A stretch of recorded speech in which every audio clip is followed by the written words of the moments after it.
दोस्तों, अभी हमने पढ़ा था कि भक्ति के उदय की पृष्ठभूमि कैसी है। अब हम आगे बात करते हैं कि भक्ति की धाराएँ और भक्ति की धाराएँ कौन-कौन सी है। देखिए, जब भी आप भक्ति की धाराएँ पढ़ेंगे तो आपको सीधे से या जिनको बेसिक से जानकारी है क्योंकि भक्ति काल। अब इस भक्ति काल में एक तो आता है निर्गुण और एक होते हैं सगुण, ठीक है? सगुण निर्गुण के अंतर्गत कौन-कौन है? संत काव्य आएँगे और सूफी काव्य आएँगे, ठीक? क्लियर? सगुण के अंतर्गत राम काव्य और कृष्ण काव्य। तो इस प्रकार ये जो वृक्ष देख रहे हैं एक तरीके से भक्ति काल का ये है, ठीक है? अब जब हम यहाँ पे बात करेंगे तो भक्ति की जो विभिन्न धाराएं हैं निर्गुण और सगुण, ठीक है ना? निर्गुण तो सबसे और प्लस इधर कर देंगे सगुण। अब देखा ऐसे लग रहा होगा कि निर्गुण है और ये सगुण है, यानी 100 प्लस गुण गुण के साथ है और नि प्लस गुण गुण के साथ नहीं, ऐसा नहीं है। ये क्या है कि गुण रहित नहीं बल्कि गुणातीत है और ये क्या है गुण सहित है।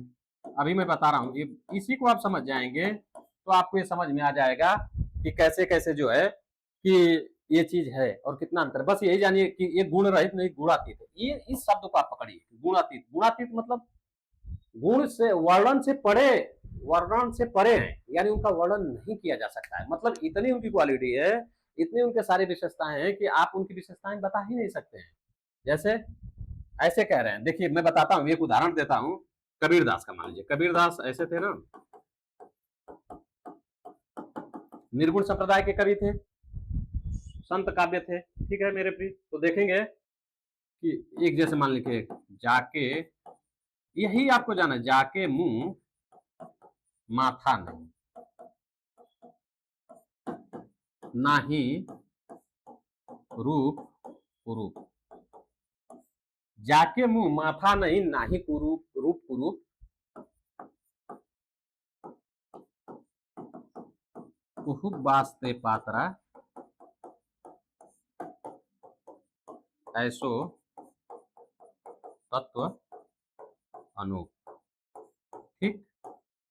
ये क्या कर रहे हैं कि जाके मुंह माथा नहीं, ना ही रूप रूप अपूप वास्ते पात्रा, यानी उनके उनका मुख नहीं है, उनका माथा नहीं है, उनके उनका मुख का वर्णन कर दीजिए कि इनका ऐसा मुख है जैसे आज के रवि वर्मा ने पेंटिंग करके बना दिया और सब उसको लोग लेके जो है कि बता रहे कि ये है राम, ये है कृष्ण की 4 भुजाएं। ऐसा नहीं, उनका आप वर्णन कर ही नहीं सकते हैं। उनके पास इतनी है कि 1000 भुजाएं भी हो सकता है कि जो जितने की जरूरत है मदद करने के उस हिसाब से वो करते हैं, ठीक है।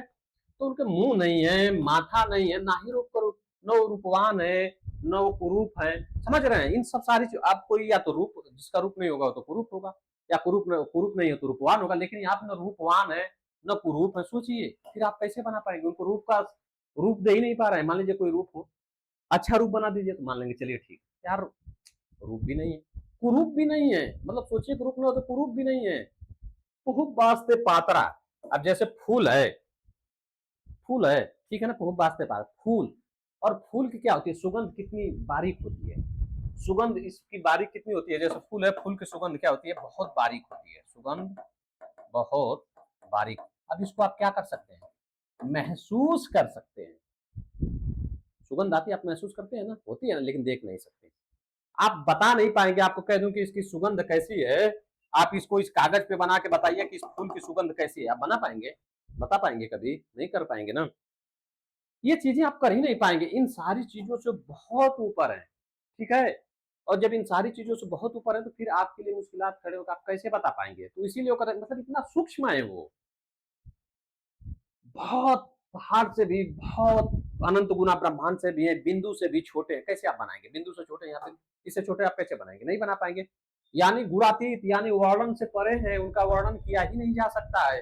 यानी उनमें बहुत सारी चीजें हैं, उनमें सुगंध भी है, उनका उनमें जो है कि चेतना भी, सब सारी चीजें आप नहीं बना सकते। वो भी जो है कि ईश्वर का साक्षात्कार ही है, उनसे बहुत सारी, लेकिन आप नहीं कर पाएंगे।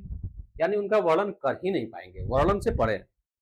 तो आपको ये चीज ये समझ में आ गई होगी कि निर्गुणों में है तो कैसे, मैंने आपको बताया कि जाके मुंह माथा नहीं, ना ही रूप करूप खूब वास्ते पात्रा, ऐसा तो ऐसे आपको रेफरेंस देंगे, आपकी बात एकदम सटीक बैठेगी। और फिर आपको फिर उसके बाद इन दोनों में लेके एक होता है लीला और अवतार। निर्गुणों में अवतार नहीं लेते हैं, इनमें अवतार लेते हैं सगुणों में। अब जब अवतार लेंगे तो लीला करेंगे, इसका मतलब यहाँ पे लीला भी नहीं करते। सगुण में जैसे सगुण के आपको ऐसे याद हो जाएगा, राम और कृष्ण रख लीजिए यहाँ पे। राम का अवतार हुआ था कि नहीं हुआ था मेरे प्रिय? राम का अवतार हुआ था ना, विष्णु के अवतार थे। विष्णु के कितने अवतार हैं? 24 अवतार हैं, ठीक है। उनमें राम के भी अवतार, चूंकि 24 अवतार हैं, लेकिन राम और कृष्ण दो मुख्य माने जाते हैं। इनकी प्रसिद्धि बहुत बड़ी है, इस कारण इन्हीं पे बात अक्सर की जाती है। तो इस तरीके से आप देखेंगे तो ये अवतार करते थे, लीला लेते थे, लीला रचाते थे। जैसे लीला रचत कहते हैं ना, राक्षसों का संहार करने के लिए बहुत सारी चीजों को सामान्य मनुष्य के रूप में रहते थे। तो ये दो चीजें थी। तो इसका मतलब ये है कि ये निर्गुण जो है कि गुण रहित नहीं है। निर्गुण का मतलब क्या है? नी प्लस गुण, या नी मतलब नहीं जिसके पास गुण रहे, नहीं, गुण रहित नहीं, गुणातीत, गुणों से परे। उनकी व्याख्या किसी नहीं जा सकती। किस गुण को बताऊं? बिनु सुने बिनु कारा कर्म विदु कर्म करे बिदु नाना। बिना पैर के भी वो चल लेते हैं, बिना आंखों के भी वो देख लेते हैं, बिना मुंह के भी वो बोल लेते हैं। कैसे आप बनाएंगे? सोचिए, है ना। तो ये सारी चीज थी निर्गुण और सगुण को लेकर। अब हम आते हैं सीधे,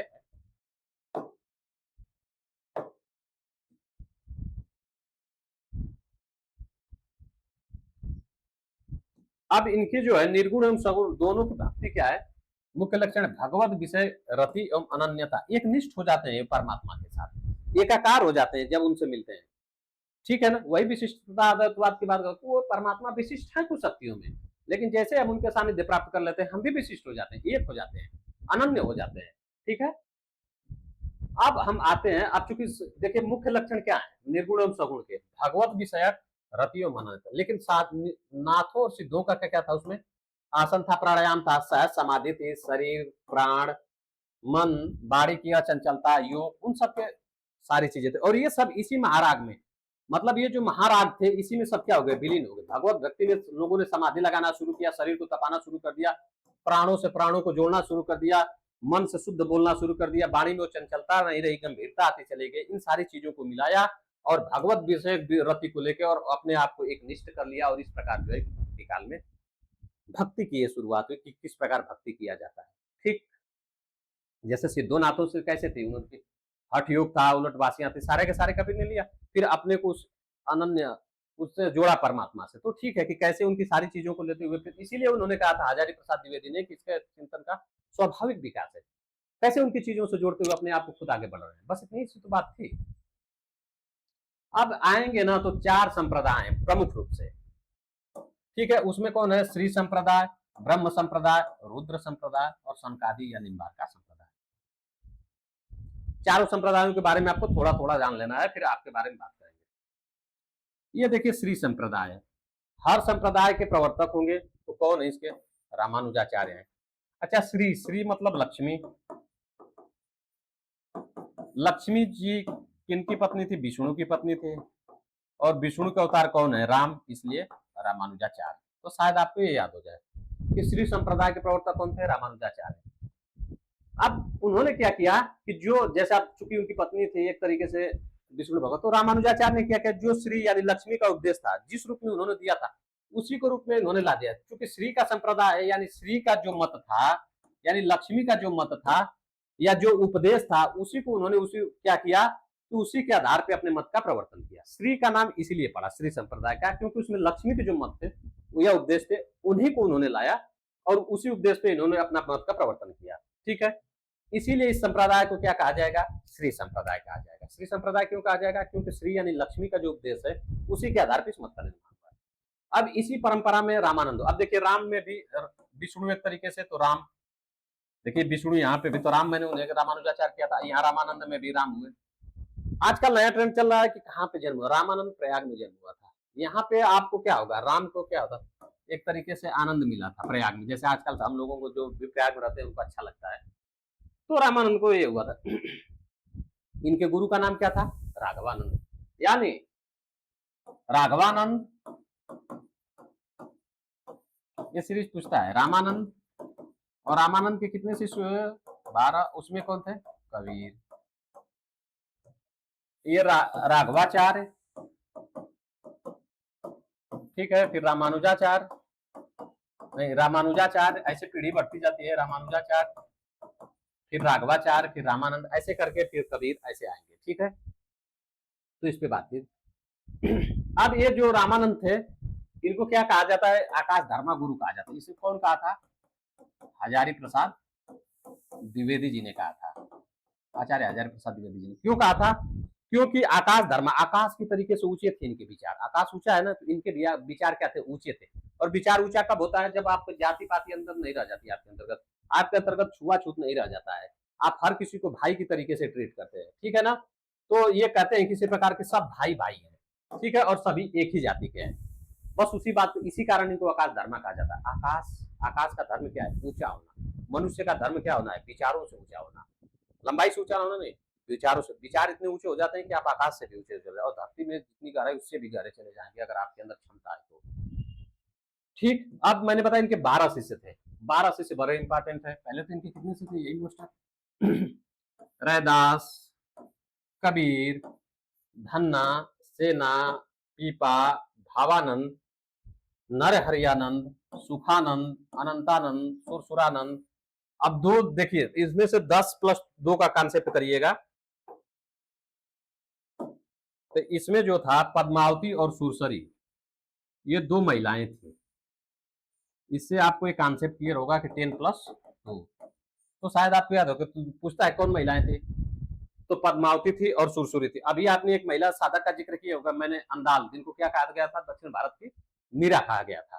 तो अभी पद्मावती और सुरसुरी है, ठीक है ना। तो जब भी श्री संप्रदाय होगा, श्री संप्रदाय के प्रवर्तक रामानुजाचार्य होंगे, फिर उनके बाद जो है कि उसमें रामानंद आएंगे। रामानंद आएंगे तो फिर उनको आकाश धर्मा गुरु कहा जाता है। उसमें चूंकि श्री की बात की गई थी, जो श्री का मत था, जो लक्ष्मी का मत था, जो उनको उपदेश थे, उसी के आधार पर इस मत का निर्माण किया गया था, उसी के मत के आधार पर उपदेश दिया गया था, इसीलिए इसको श्री संप्रदाय कहेंगे। क्लियर। अब रामानंद पूछे किस संप्रदाय के अंतर्गत, तो श्री संप्रदाय के अंतर्गत, ठीक है मेरे प्रिय। चलिए, अब दूसरा आता है ब्रह्म संप्रदाय। अब जैसे उसके प्रवर्तक कौन थे? रामानुजाचार्य। अब ब्रह्म संप्रदाय के प्रवर्तक कौन होंगे? मध्वाचार्य। याद करते चलिए, ब्रह्म संप्रदाय के प्रवर्तक कौन हुए? मध्वाचार्य हुए। अब इनका जन्म क्या हुआ था? गुजरात में हुआ था। जैसे रामानंद का जन्म कहाँ हुआ था? प्रयाग में हुआ था, लेकिन मध्वाचार्य का जन्म कहाँ था? गुजरात में हुआ था, ठीक है। तो जो मध्वाचार्य, तो फिर ये जो चैतन्य महाप्रभु थे, इसी संप्रदाय में दीक्षित हुए, और इस संप्रदाय का संबंध हिंदी साहित्य से सीधा सीधा नहीं है, ठीक है ना। तो आप इतना सा जानिए कि एक ब्रह्म संप्रदाय भी था, और इसके प्रवर्तक कौन थे? मध्वाचार्य थे। फिर बाद में आएगा कैसे इन्होंने द्वैतवाद दिया, बाद में इस चीज पे बात की जाएगी, ठीक है। जैसे उनका विशिष्टावाद था, वैसे इनका द्वैतवाद था। जैसे शंकराचार्य के विरोध में सबसे पहले यही आए थे। उन्होंने कहा कि अद्वैत है, आत्मा और परमात्मा एक है। इन्होंने कहा नहीं नहीं नहीं, मध्वाचार्य तुरंत विरोध में, एक कैसे, दो। तो इन्होंने द्वैतवाद की स्थापना की थी, ठीक। अब हम रुद्र संप्रदाय पे आते हैं, और इसके प्रवर्तक कौन है? विष्णु स्वामी है। रुद्र यानी शंकर भगवान, और शंकर से विष्णु को जोड़ लेते हैं, या स्वामी जोड़ लेते हैं, शंकर भगवान ही स्वामी है, ठीक है।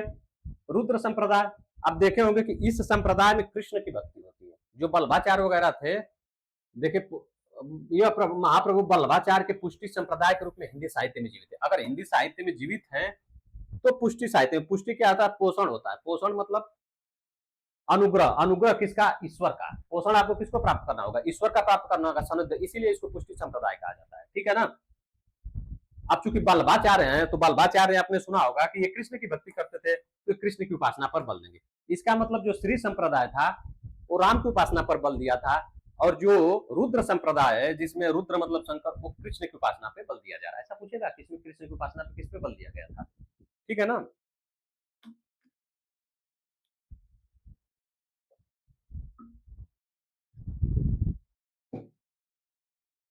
कृष्ण की उपासना पर बल दिया गया। अब इन्होंने क्या किया? जो कृष्ण, देखे कृष्ण कैसे प्रेम करते थे, तो प्रेम लक्षणा भक्ति ग्रहण की, ठीक है।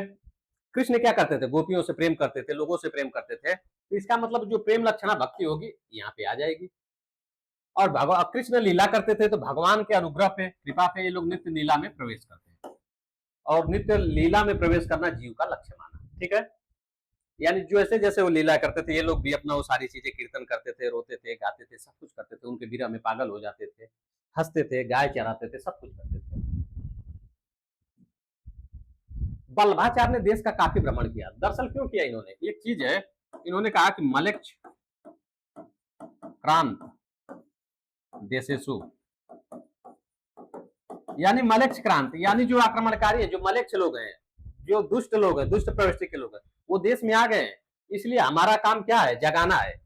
तो जब इन्होंने कहा मलेच्छ क्रांति देशेषु, देश देश में भ्रमण किए कि आप देश में आ गए तो जगाना होगा ना, जगाएंगे कैसे, उस समय फोन तो था नहीं, कहो यार आ गए हैं सब, वहां पे कह दो यार तैयार रहे सब, ऐसा तो नहीं था, तो खुद जाना पड़ता था। तो ये घूमे, यही तो बड़ी बात थी। रामानुजाचार्य ने एक ही जगह पे रहकर भक्ति कर ली, लेकिन ये देश देश मतलब एक तरीके से घूम घूम कर इन्होंने भक्ति का प्रचार किया। ठीक है, तो इसीलिए काफी भ्रमण किए थे। तो भ्रमण क्यों किया, हर चीज के पीछे एक लॉजिक है, ठीक है ना। तो सनकादि संप्रदाय, सनकादि संप्रदाय क्या है, ये शुद्धाद्वैतवाद पे, ये इसको प्रवर्तक कौन थे, निम्बार्काचार्य, और निम्बार्काचार्य ने शुद्धाद्वैतवाद,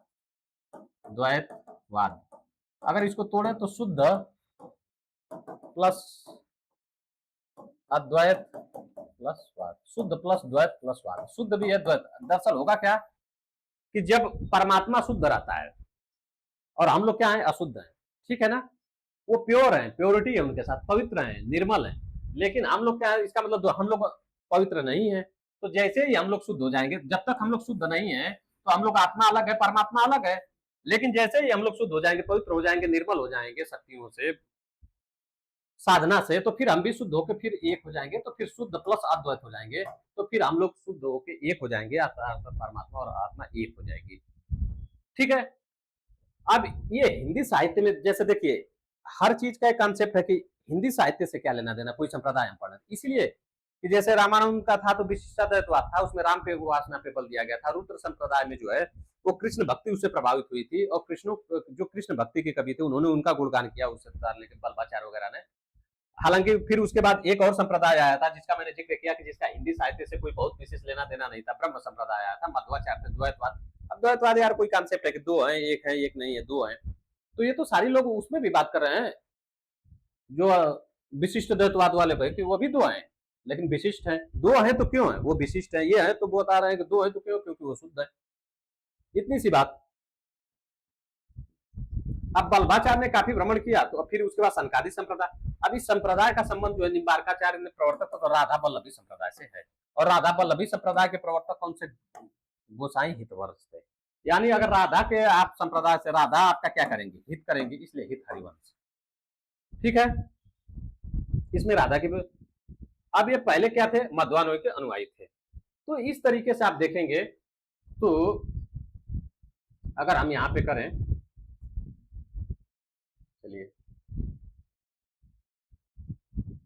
तो आपको एक ब्रह्म संप्रदाय, इसके प्रवर्तक कौन थे, रामानुजाचार्य, और ये क्या थे, विशिष्टा द्वैतवाद के, ठीक है। और फिर उसके बाद नहीं, ब्रह्म संप्रदाय, ओहो सॉरी सॉरी, ठीक है, ब्रह्म ये था श्री संप्रदाय। तो श्री संप्रदाय कौन थे, इसके प्रवर्तक रामानुजाचार्य थे, और कौन पे था, विशिष्टाद्वैतवाद पे था, ठीक है। इसके बाद आ जाएंगे ब्रह्म संप्रदाय। अच्छा देखिए कैसे लिखा जाता है ब्रह्म, ब्र जैसे ब्र ह कर दीजिए, इसी में ऐसे कर दीजिए ब्रह्म। तो ब्रह्म संप्रदाय, इसके प्रवर्तक कौन थे, मध्वाचार्य, और ये कौन थे, द्वैतवाद के थे, ठीक। अब उसके बाद हम आ जाएंगे रुद्र संप्रदाय।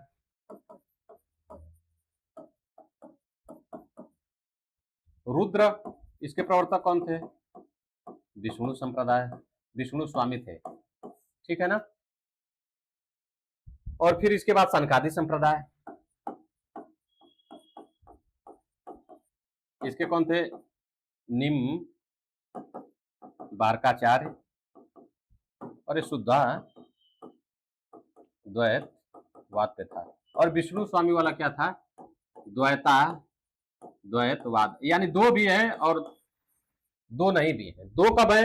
जब वो उसके सानिध्य में नहीं है, उनके जैसा नहीं है तो दो है, और जब एक जैसे हो जाते हैं तो दो नहीं है। ठीक है, तो ब्रह्म, रुद्र और सनकादि संप्रदाय, इस तरीके से यहाँ का 4 संप्रदाय था, वो कैसे थे और ये कौन कौन 12 थे। 10+2 का आप करिएगा कि रैदास, कबीर, धन्ना, सेना, पीपा, भावानंद, नरहरिया, सुखानंद, अनंतानंद, ठीक है, आप याद करिएगा, वरना कोई ट्रिक हम बनाएंगे।